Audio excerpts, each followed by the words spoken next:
Rreth 800 futbollistë nga forcat e policisë përfaqësuese 23 shteteve pjesëmarrëse në kampionatin botror të futbollit IPA, organizata ndërkombëtare e policisë të ndarë në 4 grupe konkurruese, kanë luajtur ndeshjet e ditës së parë. Një luftë e fortë sportive për kualifikim në fazën çerek-finale dhe gjysmë-finale. Bazuar në rezultatet teknike në ndeshjet të tureve eliminatore, duhet theksuar se ekipi i përfaqësuesës shqiptare që konkuron në grupin A deri tashmë ka arritur rezultatet më pozitive, duke kryesuar grupin me 15 pikë të plota e duke lënë pas Moldavinë, Serbinë dhe Gjermaninë. Fitoria fundit në grup ishte realizuar ndaj Kroacisë me rezultatin 3-1, ku autor të golave ishin Olsi Radohina, Elvin Laçej dhe Arsel Hoxha.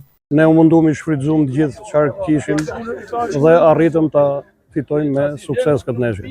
Vim mas 4 fitoreve dhe duhet patjetër që të dalim në finale ose kampion këtu në vendin tonë.